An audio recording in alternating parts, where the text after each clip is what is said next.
Hello friends, ISPCS study के इस online platform पे आपका स्वागत है। कल हम लोग जो है न्यूज एंड शॉर्ट्स में 6 आर्टिकल कवर कर लिए थे। आज हम लोग 7वें आर्टिकल से न्यूज एंड शॉर्ट्स को ख़त्म करेंगे और ये इकोनॉमिक्स वाला सेक्शन का न्यूज एंड शॉर्ट्स है जो कि प्रीलिम्स के लिए बहुत इंपॉर्टेंट होता है। ये वाला जो सेक्शन है आज कंप्लीट हो जाएगा। तो अपना 7वां वाला जो आर्टिकल है वो है आपका क्रिप्टो एसेट इंटरमीडिएटरीज पे। ठीक है, मल्टी फंक्शन जो क्रिप्टो एसेट इंटरमीडिएटरीज हैं वो चर्चा में रही हैं। क्यों रही हैं कि जो वित्तीय स्थिरता बोर्ड है, फाइनेंशियल स्टेबिलिटी बोर्ड, इसने इस पर एक रिपोर्ट जो है पब्लिश किया। ठीक है, तो इसी के बारे में हम लोग चर्चा करने वाले हैं। तो सबसे पहले बात यह है कि क्रिप्टो एसेट जो है, क्रिप्टो एसेट इंटरमीडिएटरीज वो होती क्या है, MCI। ठीक है, तो इसको हम लोग समझने का प्रयास करेंगे। इसके बाद जो है जो रिपोर्ट जिसने जारी किया है जो है जो फाइनेंशियल स्टेबिलिटी बोर्ड है, वित्तीय स्थिरता बोर्ड, इसने जो है रिपोर्ट का नाम था वो क्या था, फिर इसके बारे में क्या बताया गया, सारी चीज़ों को डिटेल में समझेंगे। चलिए शुरू करते हैं क्रिप्टो एसेट इंटरमीडिएटरीज पे। ठीक है, MCI। सबसे पहले ये बात समझना है कि जो क्रिप्टो एसेट होती क्या है। पहले क्रिप्टो एसेट ये होती है कि जो ऐसी करेंसी, ऐसी डिजिटल रिप्रेजेंटेशन, ठीक है, डिजिटल रिप्रेजेंटेशन जो क्या करे, जो एक वैल्यू को रिप्रेजेंट करे। ठीक है, एक वैल्यू को या फिर एक राइट को, इसको रिप्रेजेंट करे और उसको हम लोग जो है ऑनलाइन या टेक्नोलॉजी के थ्रू या जो ब्लॉकचेन टेक्नोलॉजी के थ्रू जो है उसको हम लोग ट्रांसफ़र कर सकें इधर से उधर, वो होता है आपका क्रिप्टो जो है एसेट होता है। ठीक है, उसमें बहुत सारी क्रिप्टो करेंसी रहेंगी, अनेक प्रकार के जो फंजिबल नॉन फंजिबल टोकन्स होते हैं, ये सारी चीज़ें जो होती हैं वो आती हैं। तो क्रिप्टो एसेट का जो इकोसिस्टम होता है, मतलब उसका जो इकोसिस्टम है क्रिप्टो एसेट का, एसेट मतलब संपत्ति में जो है करेंसी आ जाएगी, जो क्रिप्टो करेंसी उसके अंदर आएगी, क्रिप्टो एसेट के अंदर। ठीक है, नॉन फंजिबल टोकन इत्यादि जो होते हैं वो शामिल होते हैं। तो जो multi function crypto asset intermediaries होती हैं, ये क्या होती हैं, इसी का हिस्सा होती हैं MCI, क्रिप्टो एसेट इकोसिस्टम का। ठीक है, अब जो है इसी पे वित्तीय स्थिरता बोर्ड ने, फाइनेंशियल स्टेबिलिटी बोर्ड ने रिपोर्ट जारी कर दी। अब इस रिपोर्ट का नाम क्या था, सबसे पहले प्रीलिम्स के लिए इंपॉर्टेंट तो यही हो जाता है। क्या रिपोर्ट का नाम था कि multi function crypto asset intermediaries के वित्तीय स्थिरता पर प्रभाव, इसका शीर्षक था रिपोर्ट पे। ठीक है, तो जो multi function crypto asset intermediaries हैं, ये व्यक्तिगत जो फॉर्म होते हैं और उनसे जो जुड़े हुए फॉर्म होंगे उनसे उसके समूह होते हैं। कई सारे जो है इस पर क्रिप्टो आधारित सेवाएं देंगे, सर्विसेज देंगे, प्रोडक्ट उपलब्ध कराते हैं, अन्य कार्य करते हैं। ट्रेडिंग प्लेटफॉर्म्स होते हैं, जैसे कुछ फॉर्म्स हो गया, एक्सचेंज हो गया, जैसे कि बिनेक्स हो गया, बीट फिनेक्स हो गया, काइनबेस हो गया। यहाँ पे क्रिप्टो करेंसी, क्रिप्टो एसेट जैसे तमाम चीज़ें जो होती हैं वो एक सब सामूहिक रूप से मिल सकती हैं। वहाँ लोग ट्रेडिंग करते हैं, वहाँ खरीदारी कर सकते हैं। ये अनेक प्रकार की चीज़ें होती हैं। तो इसी पे जो है रिपोर्ट पब्लिश की गई। तो इस रिपोर्ट में बताया गया है कि जो MCI ने कुछ नए अवसर भी उपलब्ध कराए हैं, किस प्रकार को लेकर के, जैसे कि एसेट बाजारों तक पहुंच प्रदान करना, निवेशकों के जो अवसर उसमें विविधता लाना, जो उधार देने और उधार लेने की सुविधाएं देना, इस प्रकार की जो है एसेट MCI ने कार्य किए हैं। हालांकि इनसे जुड़ी बहुत सारी चिंताएं भी इस रिपोर्ट में बताई गई हैं। कौन सी, बाजार संबंधी जोखिम बताए गए हैं कि जो है कि बाजार पर किसी एक जो है जो मल्टी एसेट जो है इसका क्या बोलते हैं, क्रिप्टो एसेट इंटरमीडिएटरीज है MCI, इसका किसी एक का कब्जा हो चुका है। जिससे क्या है कि इसके जो है कि जो अनेक प्रकार के जो MCIs हैं उसके बीच में निर्भरता, एसेट और जो लायबिलिटीज है उसके बीच में असंतुलन हो रहा है। मतलब कि जो है कि एक व्यक्ति हावी हो रहा है तो वहाँ कंपटीशन जो है, इनफेयर कंपटीशन का डेवलपमेंट हो रहा है। तो ये सबसे बड़ी जोखिम होगा, क्योंकि अगर मान लीजिए ये अगर कोलैप्स कर गया तो मार्केट संबंधित जो समस्याएं होंगी वो उभर कर सामने आ जाएंगी। दूसरी बात आ रही है कि इसके सामने ये है कि क्रिप्टो के एसेट के संबंध, MCI के संबंध की प्रौद्योगिकी, टेक्नोलॉजी का और ऑपरेशनल चार्ज जोखिम है और इसका बहुत अधिक जो है प्रभाव हो रहा है। क्यों, कैसे, जैसे कि प्रौद्योगिकी पर ये पूरा डिपेंड होता है। तो साइबर हमले जो हैं वो कहीं ना कहीं इसको प्रभावित कर रहे हैं। इससे क्या है कि जो साइबर हमले और टेक्नोलॉजी और पे डिपेंड होने के कारण जो पारंपरिक वित्तीय प्रणाली होती है, ट्रेडिशनल जो हम लोग लेन देन करते हैं बैंकिंग सिस्टम का, उस पर उसके कामकाज को प्रभावित कर रही है। और इसका असर कहाँ पड़ेगा, पूरे अर्थव्यवस्था पे पड़ेगा।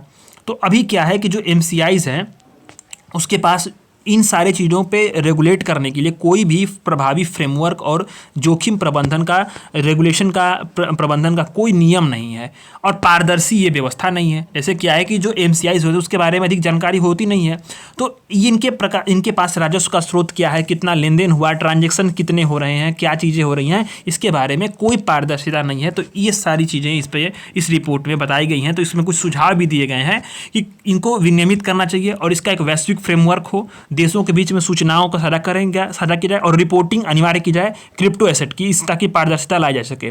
ठीक है, ये बात कही गई है।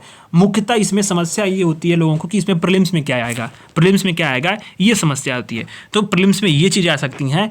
पहले तो आप समझ लो कि क्रिप्टो एसेट इंटरमीडिएटरीज हैं जो वो क्या है, MCIs। दूसरा फाइनेंशियल स्टेबिलिटी बोर्ड है, उसके बारे में समझेंगे। रिपोर्ट क्या दिया था, multi function crypto asset intermediaries. ठीक है, तो इसी पे जो है रिपोर्ट आया था ना, तो इस पे वित्तीय स्थिरता का प्रभाव, इस शीर्षक को याद रखना है बस। इसको बात खत्म, यहीं पे ये चीज़ें यहाँ पे खत्म हो जाएंगी। तो जो फाइनेंशियल स्टेबिलिटी बोर्ड है बहुत इंपॉर्टेंट है। बेसल नॉर्म आपने जो है इकोनॉमिक्स में बेसिक जो इकोनॉमिक्स जो लोग पढ़े होंगे, बेसल नॉर्म्स तो पढ़े ही होंगे। तो जो फाइनेंशियल स्टेबिलिटी बोर्ड है वो उसका हेडक्वार्टर कहाँ पे है, बेसल में। और बेसल कहाँ पे है, बेसल नॉर्म्स बने थे वो स्विट्जरलैंड में है। वहीं पर कुछ नियम बने थे जो बैंकों की स्थिरता संबंधी चीज़ें थी, और उस पर हम लोग इकोनॉमिक्स का जो डिटेल वाला क्लास अभी शुरू करने वाले हैं कुछ दिनों में, उस पर हम लोग करेंगे। ठीक है, और वैसे बेसिक इकोनॉमिक्स में तो सब चीज़ें दिया है, बेसल नॉर्म्स लुसेंट में भी दिया है, आप लोगों को देखना चाहिए था। ठीक है, इसकी उत्पत्ति कैसे हुई है, तो 2009 में फाइनेंशियल स्टेबिलिटी बोर्ड की उत्पत्ति हुई थी। किससे, इसे जो है इसका जो समूह, किसका समूह प्राप्त है, G20 का। अब ये G20 ना होकर के G21 हो गया है, क्योंकि इसमें जो है अफ्रीकन यूनियन को भी शामिल कर लिया गया है, तो G21 हो गया है। ठीक है, यहाँ आपको ध्यान देना है। इसमें 71 सदस्य हैं, भारत इसका सदस्य है। इसका कार्य क्या है कि जो वैश्विक वित्तीय प्रणाली है कि उसको हम जो उसके सामने जो चुनौतियाँ आ रही हैं उसका आकलन करना, मतलब उसके बारे में आकलन ये करना कि कौन सी चुनौती आ रही है। ठीक है, फिर उसके बाद जो फाइनेंशियल स्टेबिलिटी के लिए अब लोगों के बीच में सूचनाएं देना, समन्वय प्रदान करना, उसके बारे में सलाह देना, बाजार का विकास करना, सर्वोत्तम प्रणाली का विकास करना और सलाह देना, और क्या है सीमा पार जो संकट प्रबंधन हो रहा है उसके आकस्मिक योजना के लिए समर्थन करना, ये सब चीज़ें जो हैं इसके काम के दायरे में आते हैं। अब लोग अपने 8वें आर्टिकल पे आते हैं। इसमें लिखा है report on agriculture crop insurance schemes. लोक लेखा समिति, सबसे इम्पॉर्टेंट यही आर्टिकल है, इस पे देख लीजिएगा। यहाँ से तो सवाल मतलब भर भर के बने हैं इस पे। लोक लेखा समिति PAC, पब्लिक अकाउंट कमेटी, इसने क्या किया है, कृषि फसल बीमा योजनाओं पे रिपोर्ट पब्लिश की है। ठीक है, तो रिपोर्ट पब्लिश की है, उसके पहले सबसे पहले हम लोग समझना है ये है कि लोक लेखा समिति सम्मिलित अन्य समितियां क्या होती हैं। आप जो है लक्ष्मीकांत अगर आप देखे होंगे तो लक्ष्मीकांत में सबसे इंपॉर्टेंट वाला चैप्टर ये है, क्या है आपका, संसदीय समितियां। तो संसदीय समितियां में ये देखना है कि लोक लेखा जो समिति होती है, पब्लिक अकाउंट कमेटी, वो आपको इसके बारे में जानने से समझना पहले कि क्या है कि संसद की 3 समितियां होती हैं। कौन सी होती है, लोक लेखा समिति एक तो हो गई, दूसरा आपका हो गया प्राक्कलन समिति, तीसरा हो गया सार्वजनिक उपक्रम समिति। ठीक है, तो 3 समितियां होती हैं किस चीज़ पे, वित्तीय स्थितियों पे। वित्तीय स्थितियां जो होती हैं वित्तीय मामले पे, इस पे कौन सी समिति होगी, 3, इसमें से प्राक्कलन, सार्वजनिक और लोक लेखा। तो पब्लिक अकाउंट कमेटी यानी कि जो लोक लेखा कमेटी है, PAC कमेटी, इसमें 22 सदस्य होते हैं। इसके 15 सदस्य क्या होंगे, लोकसभा अध्यक्ष द्वारा चुने जाएंगे। ध्यान देना है, लोकसभा अध्यक्ष, ये शब्द को ध्यान देना है। 15 सदस्य, और 7 जो अन्य होंगे वो राज्यसभा के सभापति होंगे। केवल 1 वर्ष का कार्यकाल होता है। और नियुक्ति कौन करेगा जाता है इसके अध्यक्ष की, PAC की, यानी जो पब्लिक अकाउंट कमेटी होगी उसका अध्यक्ष की नियुक्ति कौन करेगा, लोकसभा अध्यक्ष करेगा। ये PYQ सब है, ये टोटल पूरा PYQ 3-4 बार पूछ चुका है ये। ठीक है, और इम्पॉर्टेंट फैक्ट यहाँ मिलेगा जो आपको लक्ष्मीकांत में नहीं मिलेगा, ये है कि PAC का गठन पहली बार 1921 में मॉन्टेग्यू चेम्सफोर्ड सुधार था, वो उसी के तहत किया गया था। ठीक है, जो मॉन्टेग्यू और चेम्सफोर्ड सुधार था, मॉन्टेग्यू भारत सचिव थे और चेम्सफोर्ड जो थे वो आपके वायसरॉय थे, तो इन्हीं के अंतर्गत जो सुधार हुए थे। ठीक है, इसके खिलाफ इसके बाद बहुत सारी घटनाएं हुई, आपने मॉडर्न हिस्ट्री में स्पेक्ट्रम में देखा होगा। तो उसी के तहत जो है PAC पब्लिक अकाउंट कमेटी का जो है गठन किया गया था। और ये 3 समितियों में से एक है जो इसके सदस्य कितने हैं, 22 हैं, 15 लोकसभा, 7 जो है राज्यसभा के सभापति। 1 वर्ष का कार्यकाल है, अध्यक्ष का नियुक्ति लोकसभा अध्यक्ष करता है। इसी तरह से जो प्राक्कलन समिति है वो क्या है, पूरे जो संसदीय समितियां होती है सबसे बड़ी समिति होती है, इसके 30 सदस्य होते हैं। तो ये आपने देख लिया। तो ये समिति जो थी इसने जो है रिपोर्ट पब्लिश की थी। इस रिपोर्ट में बताया कि जो विभिन्न फसल बीमा योजनाएं हैं उसमें कौन कौन सी, प्रधानमंत्री फसल बीमा योजना और पुनर्गठित मौसम आधारित फसल बीमा योजना, इस पर रिपोर्ट दिया। अब ये रिपोर्ट जो है कृषि और कल्याण मंत्रालय से संबंधित जो कैग की रिपोर्ट आई थी 2017 में उस पर आधारित है। ठीक है। तो इस रिपोर्ट में क्या बताया गया कि जो राज्य सरकारें हैं वो क्या है, जो सब्सिडी होती है, प्रीमियम सब्सिडी जो होती है, उसके अपने हिस्से की जो राशि होती है उसके भुगतान करने में देरी कर दे रही हैं। मतलब जो सब्सिडी दी जा रही है बीमा की, उसमें प्रीमियम की जो राशि होती है राज्य सरकारें वो भुगतान देरी से कर रही हैं। पहली बात। दूसरी बात आता है कि 2011 की जनगणना, मतलब अभी अब हमारे पास नई जनगणना के आंकड़े तो है नहीं क्योंकि जनगणना तो हुई नहीं है अभी। तो 2011 की जो जनगणना है उसके आधार पर अगर देखा जाए तो उसमें जो किसानों की कुल संख्या है उसकी तुलना में बहुत कम लोगों को किसानों की फसल बीमा का कवरेज मिला है। मतलब यह है कि जो बिना कर्ज वाले किसानों को 9 के बराबर बीमा कवरेज प्राप्त है। ठीक है। अभी ये क्या है कि जो बीमा कवरेज में शामिल फसल है और क्या है कि बीमा कवरेज वाले फसल क्षेत्र है और फसल बीमा करने वाली कंपनियां हैं, उसके बारे में क्या है, राज्य सरकारें जो अधिसूचना जारी करें, नोटिफिकेशन जो जारी कर रही हैं उसमें देरी कर रही हैं। बीमा का जो दावा है उसके निपटान में भी देरी हो रही है। तो नेफ्ट संबंधी जो समस्याएं कौन सी हो रही हैं, ये नेफ्ट क्या है, ट्रांजेक्शन संबंधी, ये नेफ्ट ट्रांजेक्शन होता है। ठीक है। आप जानते होंगे आरटीजीएस, नेफ्ट आरटीजीएस, ये ट्रांजेक्शन के लिए एक ग्रॉस सेटलमेंट का एक प्रक्रिया होती है बैंकिंग में। अगर आप देखेंगे पासबुक पे लिखा रहता है। ठीक है। जिसे यूपीआई, उसी प्रकार से नेफ्ट और आरटीजीएस भी होते हैं। तो इस पे संबंधित समस्याएं हो रही हैं कि मतलब फसल उपज संबंधी डेटा है, ट्रांजेक्शन संबंधी समस्याएं हो रही हैं। तो दावा जो हो रहा है, मतलब फसल जो बीमा का क्लेम करेंगे उस क्लेम का निपटान भी नहीं हो रहा है जल्दी। तो ये सारी बताई गई है। तो इसमें सुझाव ये कमेटी ने दिया है कि राज्य सरकारों को समय पर अपना प्रीमियम, जो बीमा का प्रीमियम भुगतान करना चाहिए। जो बीमा योजना संबंधी योजना है उसका वितरण आसान बनाने के लिए किसान क्रेडिट कार्ड और केसीसी और मृदा स्वास्थ्य कार्ड का जो डेटाबेस है उसका उपयोग करें। जवाबदेही सुनिश्चित करने के लिए निगरानी व्यवस्था मजबूत करें। किस चीज़ के लिए, बीमा योजनाओं के मामले में। ठीक है। और फसल के पैदावार का सटीक जो डेटा है उसको प्राप्त करने के लिए क्रॉप कटिंग एक्सपेरिमेंट का सर्वोत्तम उदाहरण देश भर में जो हो उसको अपनाना चाहिए। इस प्रकार के सुझाव जो है ये पीएससी ने दिया है। ठीक है। ये किस पे था, फसल बीमा योजनाएं थी उस पर इसका रिपोर्ट आया था, पीएससी के बारे में था। तो पीएससी बहुत इंपॉर्टेंट है, ये पीवाईक्यू में दो बार आ चुका है। ये बड़ा इंपॉर्टेंट है, यहाँ से समझ लीजिए कि सवाल एक तो बन सकता है यहाँ पे, ये भी समस्या, क्योंकि यहाँ यूपी पीसीएस में चाहे बीपीएससी में ये बहुत इंपॉर्टेंट रहता है।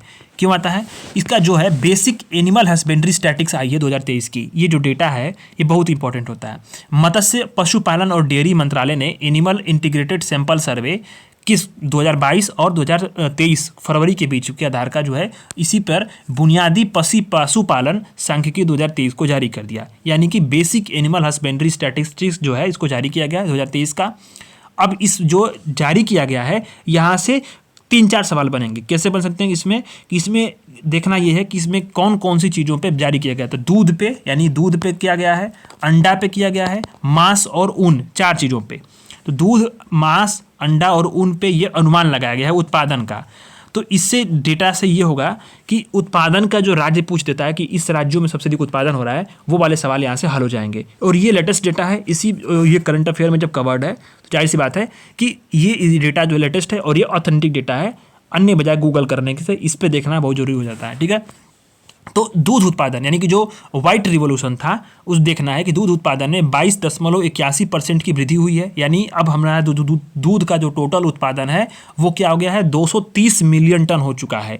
और यहाँ सवाल क्या बनेगा, यूपी पीसीएस स्पेशल, यहाँ पे देख लीजिए यूपी की पीसीएस 2024 प्रीलिम्स के लिए बहुत इंपॉर्टेंट है यहाँ पे कि उत्तर प्रदेश सबसे पहला राज्य है, पहले स्थान पे। जो पहले राजस्थान था लेकिन उत्तर प्रदेश ने इसको पीछे कर दिया। पिछले वाले डेटा में राजस्थान पहले था, बट अब जो है राजस्थान पीछे हो चुका है। उत्तर प्रदेश जो है पूरे दूध का उत्पादन जो पूरे देश में हो रहा है वहाँ से सबसे अधिक 15% का उत्पादन उत्तर प्रदेश से हो रहा है। इसके बाद राजस्थान, यानी वहाँ पे 14% का। तो ध्यान देना है, यूपी जो है दुग्ध उत्पादन में प्रथम हो चुका है पूरे। दूसरा आता है अंडा उत्पादन हुआ था। तो इससे संबंधित कौन सी क्रांति है, रजत क्रांति है। मतलब रजत क्रांति जहाँ भी आएगा आपको ध्यान देना वहाँ अंडा उत्पादन है। दूध के उत्पादन के लिए था श्वेत क्रांति। तो अंडा उत्पादन में 33% की वृद्धि हुई है। और प्रमुख जो मतलब योगदान है जिस राज्य का सबसे टॉप पे जिसमें अंडा उत्पादन हो रहा है वो है आंध्र प्रदेश। वहाँ 20%, पूरे देश का 20% अंडा का उत्पादन तमिलनाडु में हो रहा है, वहाँ पे आंध्र प्रदेश में हो रहा है, उसके बाद तमिलनाडु में हो रहा है, सेकंड नंबर पे तमिलनाडु है। अब जानना है कि मांस उत्पादन, तो जो गुलाबी क्रांति होती है वो किससे संबंधित है? मांस, मतलब मांस गुलाबी होता है तो उसी समझ लीजिएगा मांस जो होता है वो गुलाबी क्रांति से संबंधित है। तो इसमें भी 20% की वृद्धि हुई है। सबसे प्रमुख योगदान यानी इस पूरे देश में सबसे अधिक मांस का उत्पादन उत्तर प्रदेश में हो रहा है, 12% से अधिक जो है आंकड़ा पूरे देश के मांस उत्पादन का उत्तर प्रदेश में है। उसके बाद किसका स्थान है? पश्चिम बंगाल का 11%। इसी तरह से जो ऊन का डेटा आया है, ऊन जो है ऊन के उत्पादन में लगभग ये क्या हुआ कि गिरावट आई है 16% की। लेकिन प्रमुख योगदान किसका है? राजस्थान का। ध्यान देना, ये तो बहुत खतरनाक स्थिति है। ऊन उत्पादन में राजस्थान है, ये मतलब कंफ्यूजन वाला स्टेटमेंट हो जाएगा। हिमाचल दे देगा, जम्मू कश्मीर दे देगा तो समझेंगे कि वहाँ भेड़ अधिक होती हैं, तो ऐसा नहीं होगा। राजस्थान सबसे टॉप पे है। पूरे देश का 47% यानी कुल मिलाकर 48% जो है योगदान राजस्थान का। उसके बाद जम्मू कश्मीर है, ये जम्मू कश्मीर दूसरे स्थान पे है, ठीक है।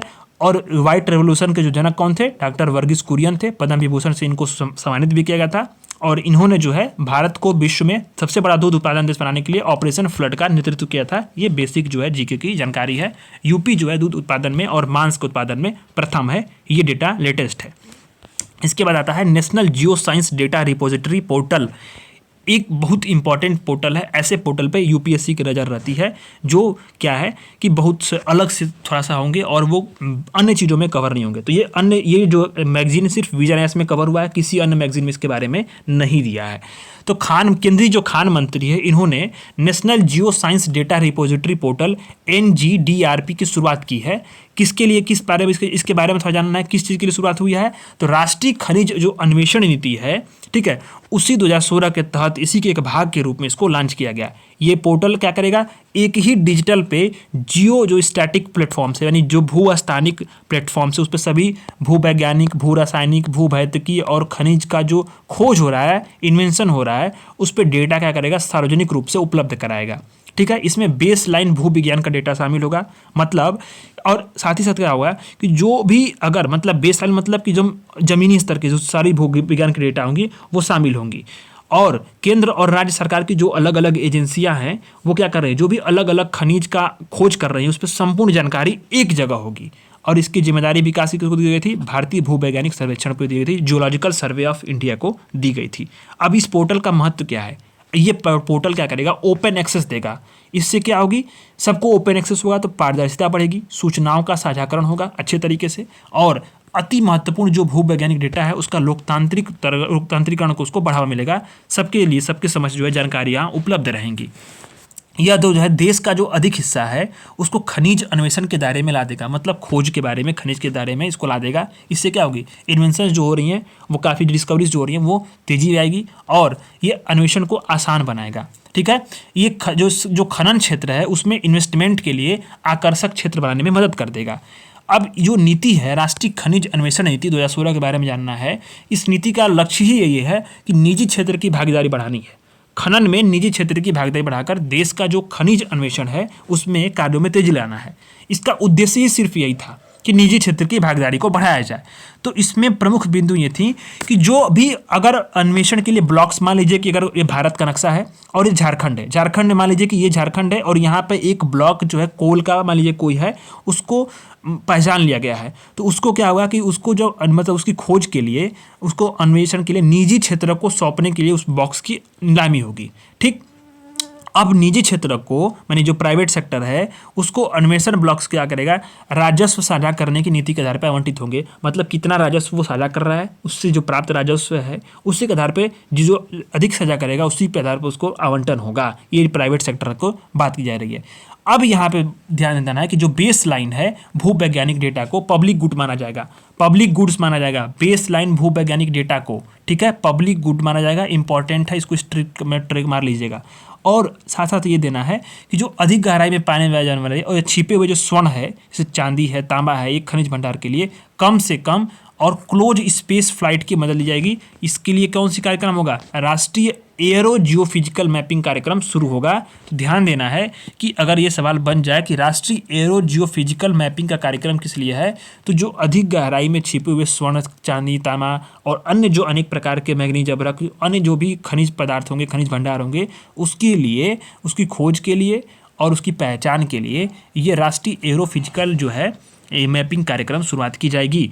Geological survey of India important है, ये इसका हेडक्वार्टर सबसे अधिक कई बार फंसाया है प्रीलिम्स में, जो वनडे एग्जाम्स में है यूपीपीएससी के बीपीएससी के, तो इसमें यह फंसाया है कि इसका headquarter geological survey of India, भारतीय भूवैज्ञानिक सर्वेक्षण, इसका संस्थान का जो है हेडक्वार्टर कहाँ पे है, कोलकाता में है। 1851 में इसकी स्थापना हुई थी। खान मंत्रालय के अंतर्गत कार्य करता है, जो राष्ट्रीय स्तर पे भूवैज्ञानिक डेटा का संग्रह करता है, अपडेट करता है, खनिज संसाधनों का आकलन करेगा, समुद्री हवाई सर्वेक्षण करेगा, और क्षेत्रीय कार्यालय लखनऊ में भी है, ठीक है, जयपुर में भी है, नागपुर, हैदराबाद, शिलांग और कोलकाता में इंपॉर्टेंट है, यूपी स्पेशल के लिए जो लखनऊ में है, ठीक है।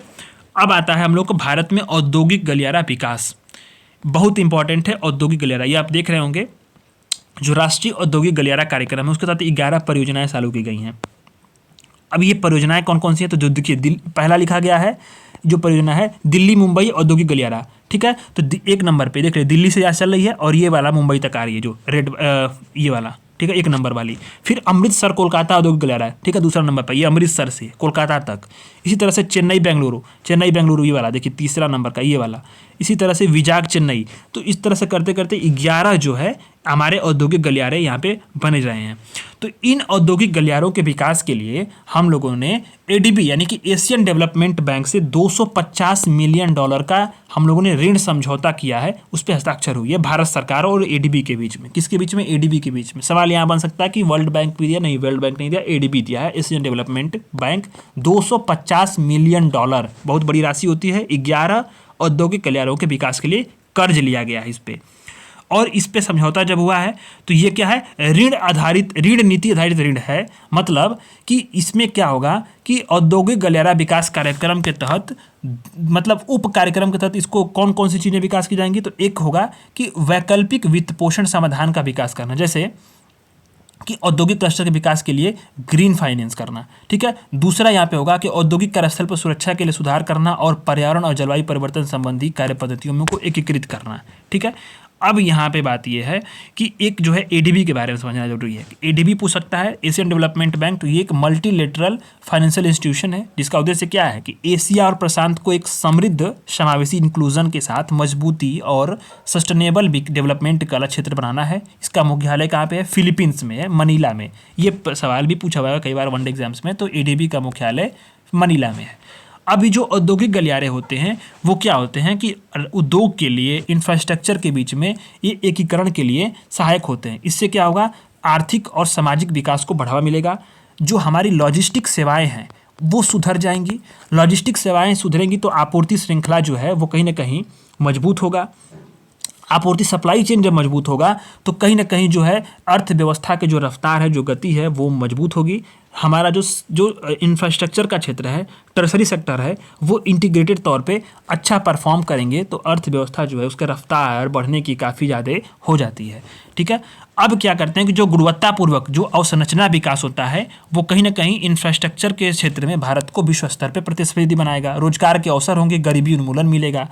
अभी एक जो बात आ रही है कि राष्ट्रीय औद्योगिक गलियारा कार्यक्रम है, इसके बारे में, इसका कार्यक्रम का एकमात्र यही उद्देश्य है कि भारत में भविष्य के औद्योगिक शहरों का विकास किया जाए।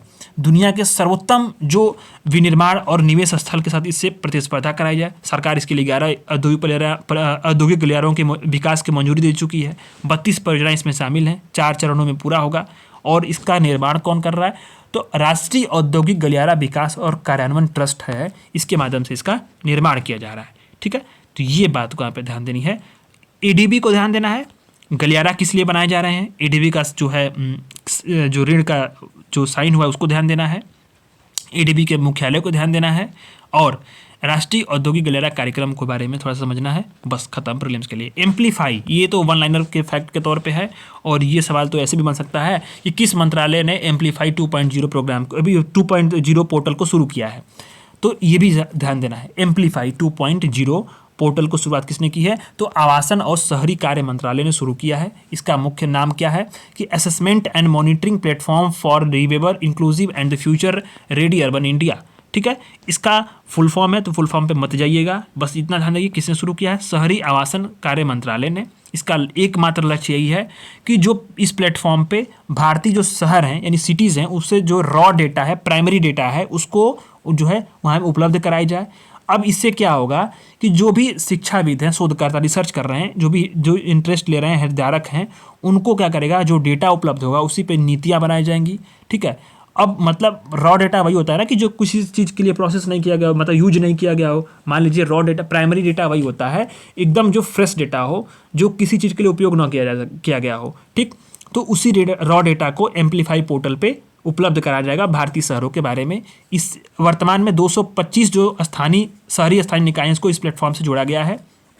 150 शहरों के डेटा उपलब्ध हैं और क्या करती है, ओपन डेटा के आधार पे जो है शहरी विकास के नए फ्रेमवर्क का जो है ये अवसर प्रदान करती है। 13वां वाला आर्टिकल है अराजक पूंजीवाद यानी कि एनार्को कैपिटलिज्म। तो कैपिटलिज्म पूंजीवाद ये होता है जिसमें जो है निजी क्षेत्र की भागीदारी काफ़ी अधिक मजबूत होती है। ठीक है। राज्य जो है वो क्या करता है, राज्य की भूमिका कमज़ोर होती है, राज्य की भूमिका उसमें कम होती है और कंट्रोल करने के लिए जो है अर्थव्यवस्था पे जो निजी क्षेत्र की भागीदारी काफ़ी अधिक होती है पूंजी कैपिटलिज्म में। तो अराजक पूंजीवाद क्या करता है, एक राजनीतिक दर्शन का एक प्रकार है, पॉलिटिकल फिलॉसफी का एक प्रकार है। यह दर्शन क्या करता है कि माने स्टेट की जो है इसमें समाप्ति बताता है और जो फ्री जो मार्केट इकोनॉमी है उसमें जो निजी क्षेत्र है उसी के द्वारा नियंत्रित कानून और व्यवस्था। मतलब कैपिटलिज्म में आप समझिए, कैपिटलिज्म ये बोलता है उसमें कि राज्य जो होगा वो सिर्फ कानून व्यवस्था और अन्य प्रकार की जो है उसके बारे में, नीतियों के बारे में बताएगा। उसमें भी जो है मार्केट फोर्सेस पे बहुत सारा रिलाई करेगा जो अर्थव्यवस्था संबंधी सेगमेंट होंगे, पर वो कानून और अन्य जो बेसिक जो बात होती है जो गवर्नमेंट के लिए, वो गवर्नमेंट बनी रहती है। जो एनार्कियल कैपिटलिज्म है वहाँ गवर्नमेंट यानी कि कानून और व्यवस्था को भी वो निजी क्षेत्रों को देने की बात करते हैं। ये एनार्की मतलब अराजक तौर पे ये पूंजीवाद है। ये मतलब ये इसका जो है कॉन्सेप्ट है, ये दर्शन है, हालांकि ये अभी विद्वान तो नहीं है कहीं पे, लेकिन ये एक प्रकार का कॉन्सेप्ट है जो बहुत सारे लोग इस पर डिमांड भी करते हैं। जो बड़े बड़े व्यवसायी हैं वो बताते हैं कि मुक्त अर्थव्यवस्था के जो समर्थक हैं वो पुलिस और अदालतों को छोड़ करके, मतलब पारंपरिक उसको देखें, पुलिस और अदालत इसी को छोड़ दे रहा है, तो जो गुड्स एंड सर्विसेज उसके प्रबंधन को निजी हाथों में देने का समर्थन करते रहते हैं कैपिटलिज्म में। पर अराजक पूंजीवाद क्या है कि मुक्त व्यवस्था में जो गुड्स एंड सर्विसेज तो प्रबंधन हो ही रहा है, पर जो कानून और पुलिसिंग और अदालत है उसको भी सेवाएं निजी क्षेत्र करे। तो इस प्रकार की जो है बात करते हैं। इसकी जो शब्दावली थी वो करती थी मर्रे रोथवर्ड ने प्रस्तुत की थी। तो यूपीपीसीएस कई बार ऐसे जो टर्म्स है ना वो टारगेट कर देता है प्रीलिम्स में। अब देखिएगा, पीवाईक्यू लगाइएगा, उसमें कुछ चीज़ें ऐसी पूछा होगा ना कि मतलब वो आप प्रॉपर अगर पढ़े नहीं हो कभी तो सॉल्व भी ना कर पाए, वैसे पढ़े हुए भी नहीं सॉल्व कर पाते हैं, वैसे क्वेश्चन को छोड़ देना ही बेहतर होता है क्योंकि माइनस मार्किंग वो अधिक आपके माइनस करते हैं नंबर को। तो आपको ध्यान देना है अराजक पूंजीवाद शब्दावली मर्रे रोथवर्ड ने प्रस्तुत की थी, बस जान लीजिएगा मर्रे रोथवर्ड। तो ये होता है आपका 13 जो है ये न्यूजन शॉर्ट्स यहाँ से कंप्लीट होता है। अब हम लोग बड़े वाले आर्टिकल की तरफ मूव ऑन करेंगे कल से। तो बड़े वाले आर्टिकल्स को मात्र एक दिन में निपटा जाएगा क्योंकि वो उसमें ज़्यादा आर्टिकल नहीं है, मात्र 6 आर्टिकल हैं, 2 क्लासेस होंगी, कल खत्म हो जाएगा वो। तो हम लोग इसके बाद जो है अब अपना शुरुआत करेंगे इन्वायरमेंट सिक्योरिटी वाले सेक्शन को। ये भी एक दिन का बात है, इन्वायरमेंट 2 दिन और साइंस एंड टेक 3 दिन, तो मैगजीन पूरी खत्म हो जाएगी। ठीक है, तो क्लासेस को लाइक कर दीजिएगा और चैनल को सब्सक्राइब करके टेलीग्राम ज्वाइन करिए। वहाँ पे हर महीने का जो है हैंड रिटन नोट्स हम लोगों ने भेजा हुआ है, डाउनलोड करिए, स्कैन करिए। ये स्मार्ट क्विज है, यहाँ पे स्कैन करके आप क्विज भी दे सकते हैं और अपना टेस्ट कर सकते हैं VNIS का। ठीक है, धन्यवाद।